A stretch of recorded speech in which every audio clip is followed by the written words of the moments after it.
رمضان يا حبيب يا حبيب. نحمده ونصلي ونسلم على رسوله الكريم. اما بعد فقد قال الله تبارك وتعالى في الكلام المجيد اما بعد فاعوذ بالله من الشیطان الرجیم. بسم اللہ الرحمن الرحیم. میرے لیے میرے اللہ دو حرم ہے بہت، میرے لیے میرے اللہ دو حرم ہے بہت، میرے گناہ تیری رحمتوں سے کم ہے بہت. کدھر کدھر تیری آواز کی طرف جاؤں، وجود ایک ہے میرا مگر عدم ہے بہت. وجود ایک ہے میرا مگر عدم ہے بہت. خطا معاف میں دو وحدتوں کا قائل ہوں، کہ تیرے بعد محمد بھی محترم ہے بہت، کہ تیرے بعد محمد بھی محترم ہے بہت. اللہ رب العزت کے نام سے آغاز، جو وحدہ لا شریک ہے، جو اکیلا ہے، تمام ملک تمام بڑائی اسی کی ہے. وہ جسے چاہے عزت دے، وہ جسے چاہے ذلت دے، اسی کے اختیار میں سب کچھ ہے. وہی سب کچھ عطا کرنے والا ہے، وہی سب کچھ بخشنے والا ہے، وہی سب سننے والا ہے، وہی سب عطا کرنے والا ہے، وہی گناہوں کو درگزر کرنے والا ہے، وہی خطاؤں کو درگزر کرنے والا ہے. ہم تو بے بس اور بے لاچار ہیں، ہم تو بے بس ہیں، لاچار ہیں، اسی کے آگے بے بس ہیں، مجبور ہیں، محتاج ہیں. وہ کرم کر دے، فضل کر دے، عطا کر دے تو ہمارا بیڑا پار ہو سکتا ہے. لاکھوں درود و سلام سید ثقلین، نبی الحرمین، امام القبلتین، وسیلتنا فی الدارین، نور مجسم، نیر عالم، رہبر عالم، نوح کے ہمدم، خضر کے رہبر، تنویر کائنات، معلم کائنات، مقصود کائنات، آیا مقصد حیات، امام الانبیاء محمد مصطفیٰ صلی اللہ علیہ وسلم کی بارگاہ میں، کہ جو عالمین کے لیے رحمت ہیں، بشیر ہیں، نذیر ہیں، سراج منیر ہیں. یا صاحب الجمال و یا سید البشر، یا صاحب الجمال و یا سید البشر، من وجهک المنیر لقد نور القمر، لا يمکن الثناء کما کان حقہ. بعد از خدا بزرگ توئی قصہ مختصر، بعد از خدا بزرگ توئی قصہ مختصر. ناظرین، انتہائی اہم معاملات ہیں، لمحات چل رہے ہیں رمضان کریم کے، ماہ رمضان المبارک کے. ایک اہم نقطہ پیش کرنے کی سعادت حاصل کروں گا کہ کیا صرف روزہ رکھنا ہی ہمارے لیے بہتر ہے؟ نہیں، ایسا نہیں ہے. ایسے بہت سے لوگ دیکھے ہیں جو پورے پورے دن سو کے روزہ گزارتے ہیں. کیا یہ روزہ ہمارے لیے بہتر ہے؟ جواب آتا ہے نہیں، اس طریقے سے روزہ ہمارے لیے بہتر نہیں ہے. کیا ہم کوئی دین کے کام کر سکتے ہیں جس میں ہمارا وقت صرف ہو جائے؟ ہاں، یہ ہو سکتا ہے کہ آپ اللہ اور اس کے رسول کے راستے میں جو عمل ہو وہ لوگوں کو بتائیں، تبلیغ دین کریں، تو یہ ایک ایسا عمل ہے جس سے آپ کا روزہ بہت اچھے طریقے سے گزر سکتا ہے. ہاں، یہ نہیں کہ آپ کمپیوٹر پہ، موبائل پہ، فیس بک پہ، واٹس ایپ پہ اپنا وقت ضائع کر کے اور اس کے بعد پھر اپنا روزہ کریں. یہ کسی طریقے سے متحمل نہیں ہو سکتا. اللہ رب العزت کی خوشنودی حاصل کرنی ہے، رضا حاصل کرنی ہے، اسی طریقے سے حاصل کرنی ہے. ان چھوٹے چھوٹے نقطوں پر دھیان دینا ہے، ایسے دھیان دینا ہے کہ جیسے ہمارا امتحان ہونے والا ہے کہ ہم صحیح کر رہے ہیں یا غلط کر رہے ہیں. اس کا احتساب ہم خود ہی کریں گے. ہمارے آس پاس ہمیں بتانے والا کوئی نہیں ہوگا. نفسا نفسی کے عالم میں اس وقت کوئی آپ کو پوچھنے والا نہیں ہوتا. اور جب وہ نفسا نفسی کا عالم آئے گا، جب میدان محشر ہوگا، عرفات کے میدان میں سب جمع ہوں گے، نبی پاک صلی اللہ علیہ وسلم کی شفاعت کے منتظر ہوں گے، طلبگار ہوں گے، جام کوثر پینے کے لیے تڑپ رہے ہوں گے. لیکن اس وقت یہی بتایا جائے گا کہ جس وقت تمہیں موقع دیا تم نے موقع ضائع کیا، جس وقت تمہیں بتایا گیا کہ تم یہ اعمال کرنے ہیں، تم نے وہ اعمال کرنے سے تم قاصر رہے. وہ کیوں رہے؟ وہ ہم جان بوجھ کے نادان بنتے رہے. ہم اپنی ڈیلی روٹین میں جو کام ہوتے ہیں، ہم اپنے آفس کے معاملات، اسکولز کے معاملات، کالجز کے معاملات، اپنے بزنس کے معاملات بہت اچھے طریقے سے، سلیقے سے نبھاتے ہیں. وہ کیوں؟ کیونکہ اس میں ہمارا فائدہ ہے. اب یہ جو اصل فائدہ ہے اس کو ہم دیکھتے نہیں ہیں. وہ کیوں نہیں دیکھتے؟ وہ تو ہمیں آگے جا کے پتہ لگے گا. ناظرین، باتیں چلتی رہیں گی. ماہ رمضان المبارک میں دعا ہے اللہ رب العزت سب کو طریقے کے ساتھ ماہ رمضان المبارک کے روزے رکھنے کی توفیق عطا فرمائے. میسیج یہ ملتا ہے ناظرین، آپ کا میزبان اویس متین، رحمت رمضان ٹرانسمیشن میں آپ کے ساتھ ہے۔ صرف چھوٹا سا میسیج یہ ہے کہ ماہ رمضان المبارک کے آنے کا مقصد یہ ہے کہ مہمان جو ہے وہ یہ پیغام دیتا ہے کہ صرف روزے نہیں رکھنا بلکہ تقویٰ بھی پیش کرنا ہے، پرہیزگاری بھی پیش کرنی ہے، اعمال بھی پیش کرنے ہیں، اپنے آپ میں تبدیلی بھی لے کے آنی ہے۔ جب یہ ساری تبدیلی آپ کو دیگر رمضان المبارک کے بعد آپ کے معاملات میں شروع ہوگی، تب کہہ سکتے ہیں کہ اللہ رب العزت نے آپ کے روزے اپنی بارگاہ میں قبول کیے، ورنہ یہ روزے آپ کے ضائع جا سکتے ہیں اگر آپ نے صحیح طریقے سے قرآن و سنت کی روشنی میں اپنے روزوں کو صحیح طریقے سے عمل درآمد نہیں کیا۔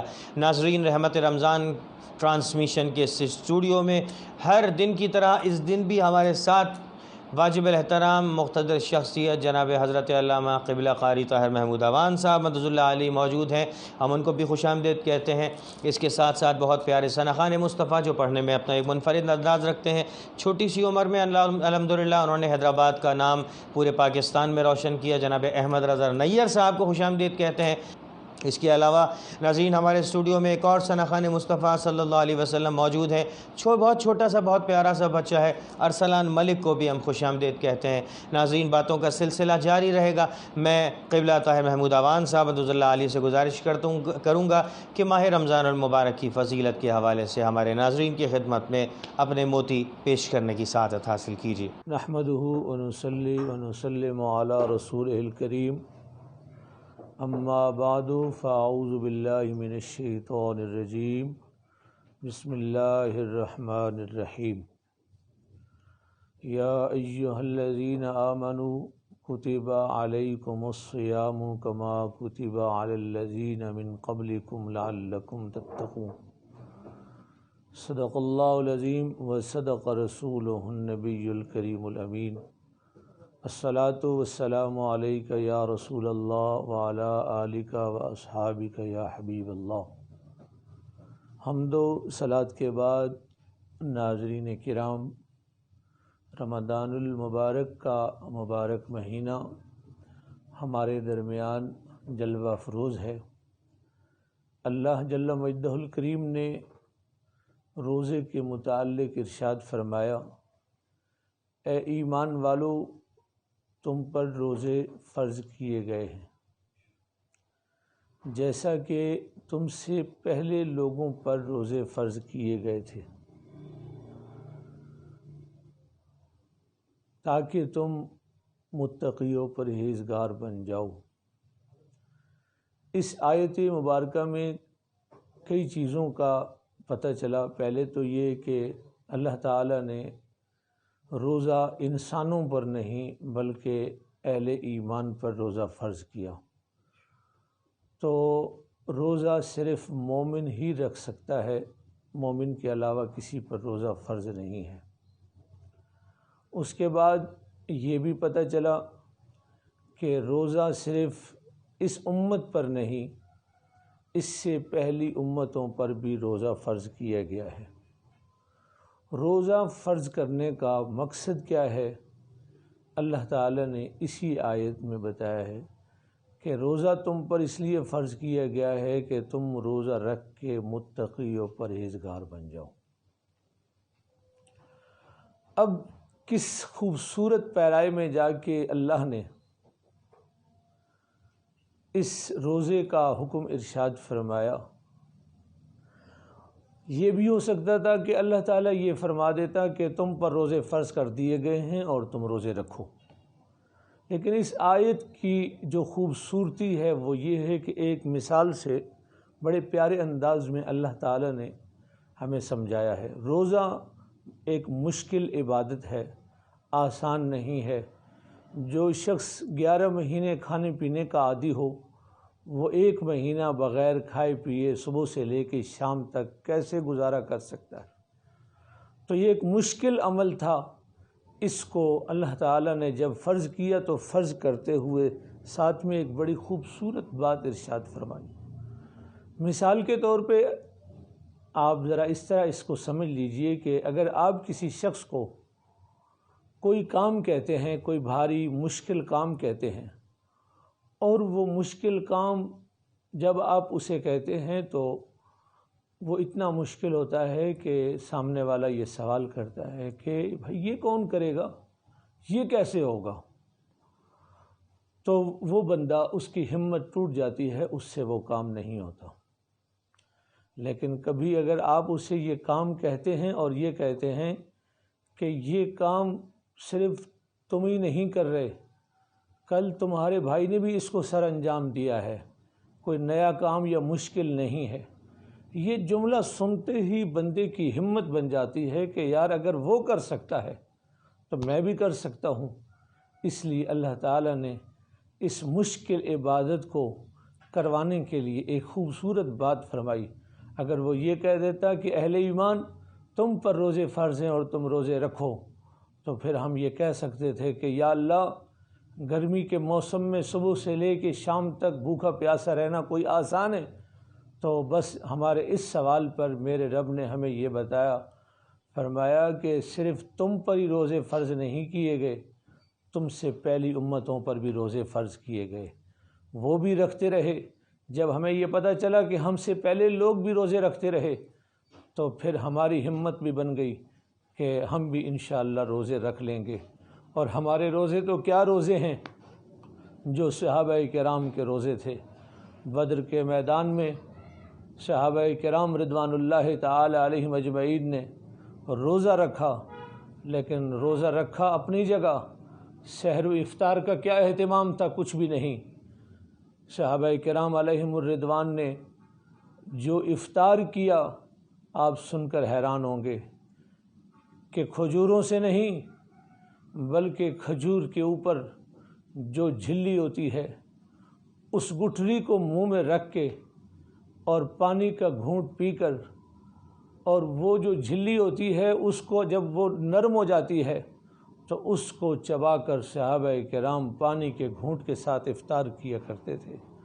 صحابہ کرام رضوان اللہ تعالی علیہم اجمعین کے روزوں سے ہمیں بہت سارا سہارا ملتا ہے کہ جب انہوں نے حالت جنگ میں بھی روزہ نہیں چھوڑا تو آج ہم تو حالت امن میں ہیں اور بے شمار قسم کی آسائشیں ہیں، لہٰذا روزہ فرض ہے۔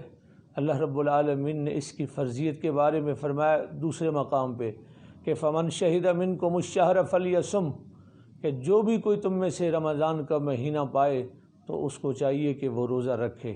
ہاں اللہ تعالیٰ نے مریض اور مسافر کو رخصت دی ہے کہ وہ بعد کے دنوں میں بھی رکھ سکتا ہے، لیکن آخر میں یہ بھی فرمایا کہ وَأَن تَصُومُوا خَيْرٌ لَكُمْ، وہ مسافر اور مریض بھی اگر روزہ رکھ لیں تو یہ ان کے لیے بہتر ہے۔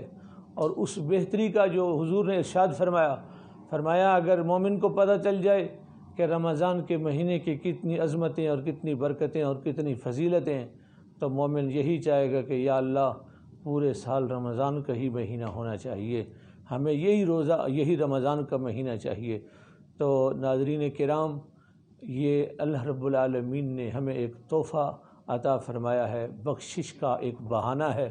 اللہ کریم ہم مسلمانوں کو اس ماہ صیام کا اہتمام، ادب اور احترام کرنے کی توفیق عطا فرمائے۔ رمضان